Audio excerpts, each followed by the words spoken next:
Hello everyone. I welcome you all for online video tutorial by Department of Civil Engineering, Sai Vidya Institute of Technology. Myself, Professor Gautam, working as Assistant Professor in the Department of Civil Engineering.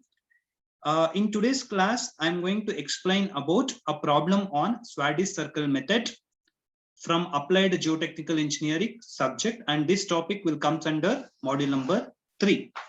So we are using Swadish slip circle, or another name for this one, it is called as a trial slip circle.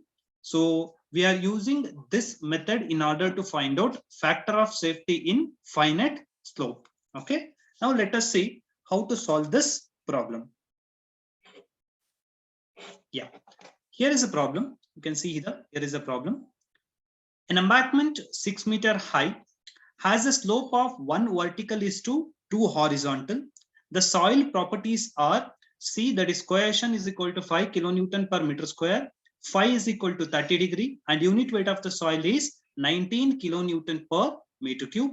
A trial slip circle of radius 8.8 meter passing through the toe has its center at the same level as the top of the embankment. Find the factor of safety by using method of slices.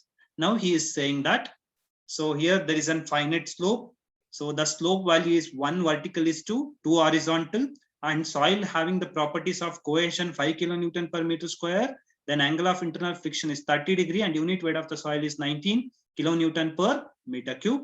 And a trial slip circle of radius 8.8 meter, which is passing through the toe, has its center at the same level of the top of the embankment. Find the factor of safety by the method of slices. Okay, for this soil conditions, we need to find out factor of safety using method of slices. One more name is Swadish slip circle method. Okay, or trial slip circle. We can call it as trial slip circle also. Okay, now let us see how we need to solve this problem. Okay, first we have to write the diagram for the given data. So here is an whiteboard. In this whiteboard, I will show how to draw an diagrams. Okay, so first what you have to do is, so he said that slope is 1 vertical is to 2 horizontal, correct? No, just draw a slope line like this. I will show how to draw slope line. So just draw. So horizontal is how much? This should be 2 centimeter or whatever you may be consider. Okay, 2 units, 2 centimeter, however want you can consider. So horizontal 2 and vertical is how much? This should be 1. So 2 is to 1. 2 is the horizontal and 1 is the vertical. When this is ready, so you join these 2 points and extend like this. So this is the slope line. So now I got the slope line. Once the slope line is ready, you can erase this. So once the slope line is ready, you can erase this. Then just project a line to indicate top of the embankment. So this point will give the top of the embankment. This is bottom of the slope or bottom of the embankment. Okay, this is the first step what you need to do. If you want, you can just extend this line, or else no problem, you can leave as it is. Okay, now the slope line is ready, and this is, I will mark this point, point A. Point A, it is bottom of the embankment, or also you can call it as toe. And this is top of the embankment, you call it as D. Okay, now what is the next step? Next step is saying that a trial slip circle of radius 8.8 meter. That means the circle what you need to draw, it has a radius of 8.8 meter and passing through the toe. That means that circle will pass through from this toe what I had marked here. Okay, from this toe the circle will pass, and also he is saying that for that circle center at the same level as the top of the embankment. Now how you need to draw this one is, you just draw one dotted line here or a small line starting from this point. This is actually the height of the embankment, right? So this is actually the height of the embankment. Correct? You just draw one line like this. Okay. So in your compass, you measure 8.8 meter because you said that. So it has a radius of 8.8 meter. Therefore, in your compass, you measure 8.8 here and keep your compass point here. Okay. And cut a line 8.8 meter. It is pre-measured on this line. Okay. You just cut a line here. Okay. Then you got this point and you join that line. You join that line like this from the toe. Okay, then you can erase this remaining portion. So what is the radius value now? Radius is how much? 8.8 meter. Why had cut here? Because he said that this is called as center of rotation and it is exactly lie on the equal level of the embankment. Correct? No? Okay. How you had fixed this point means you know that height of the embankment, right? So height of the embankment is known. So from here to here, we know that height of the embankment. Correct? No? How much it is? Height of the embankment? It is 6 meter. See, you can see here. 6 meter is the height of the embankment. Therefore, this is equal to 6 meter. Okay, that means you have to draw a slope line up to where? Up to from the bottom. When you measure, you should get a height of how much? 6 meter. Now, the slope line is ready. Embankment height is ready. Correct, no? And also center of rotation is also ready. Now, what you need to do is in your compass, okay, place your compass point at the point O at center of rotation and keep your pencil point at this section and draw an semicircle like this. So you just draw a semicircle like this. Okay. In your compass, even you can draw a better diagram. Okay. So you have to draw semicircle like this. Once you are ready with the semicircle, okay, you need to cut this circle into number of slices. So here my suggestion is when you are dividing number of slices, please keep width of the each slice as same. It is not mandate that you need to keep each slide width as same, but anyhow, for the easy solving of the problem, okay, you can keep this slide width as similar. Okay, so I will just draw a line now. So you have to divide, correct? No? So I'm just dividing this slices into number of slices.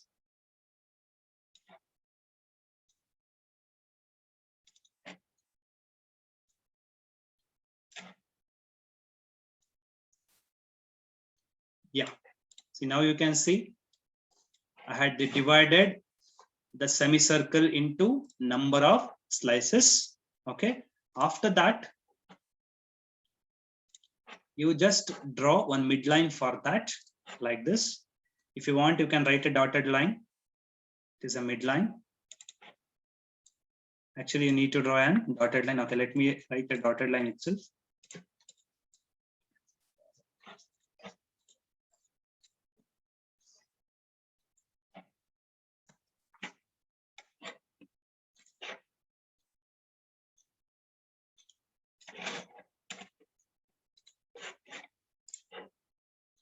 So you need to draw a dotted line. It is a midline for that slice.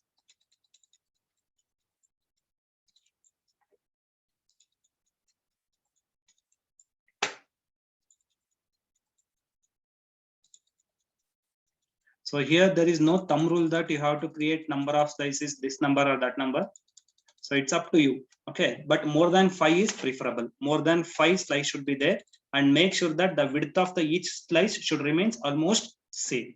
Okay. Now I had drawn the center line for each slice. After that, what you need to do is from the center of rotation, you draw an line. Okay, I repeat, from the center of rotation, you need to draw a line, and it should pass through the intersected line at this point. You can see here. Okay, it should pass through from the dotted line what you had drawn in the middle of the slice.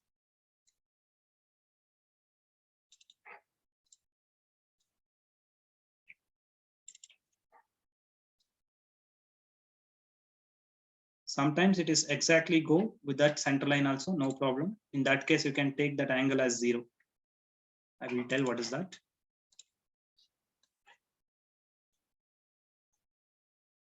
Yeah. Now what you have to, next step is what? You just extend this line like this.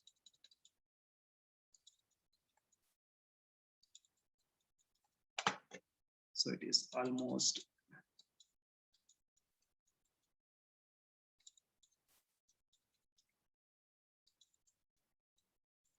Okay. So now, I hope all of you are understanding how I am writing the diagram. Now, actually this line, it is called as normal line. You can call it as N1, N2, N3, so on. Okay. And direction of the tangential line you have to show. Here it will be like this, direction of tangential line.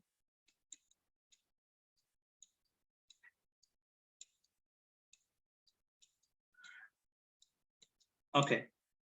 Now the next step is you need to mark these angles. You have to consider these angles. Okay. You have to consider these angles. And also, if you want, you can name the slices for the easy understanding. You can give slices number 1, slices number 2, slices number 3, 4, 5, 6, finally 7. Okay, so the same diagram in my notes also I solved here. You can observe the diagram, whatever I had written here. And also I marked the angles. Okay, this is where I explained the construction part. So the same diagram I had drawn here. You can observe this diagram now. Okay. Now, see, as I said here, I measured the angles and I had noted here. You can see I measured the angle and noted here. Okay, all the angles. Now the given data is what? So I measured the angles and I noted here. So here the given data is C is given, phi is given, gamma is given, and radius is given. After that, you need to form this table. Okay, this indicates slice number. This indicates width of each slice, and this indicates, okay, not that width, this is indicates depth of each slide, and this indicates breadth of each slide. Then you need to calculate area, weight, then theta as you measured, then n is equal to W cos theta and T is equal to W sine theta. Okay, so Z stands for depth of each slide. That means this dotted line depth we need to measure. Yeah, so this dotted line is there now. This is called actually Z values that you need to measure, and you have to note it here for all the slides. Similarly, breadth stands for this breadth of each slice like this. So at the middle you need to measure, and you need to mark all these values here and calculate area. How you are going to calculate area? Z into B, that is 1.4 into 2. Then unit weight you can calculate it by weight calculated by unit weight multiplied by area. You are going to get weight. Then theta, the marked values at this section. If the tangential direction is anti-clockwise and clockwise, based on that you have to do that. If it is clockwise, you can measure, you can take that angles as positive. If this is anti-clockwise, correct? No, this angle you can note it as negative angles. Okay, then you can calculate normal components and tangential components. Normal components can be calculated by W cos theta, and tangential component can be calculated by W sin theta. Okay, guys, please see next video of continuation for this problem.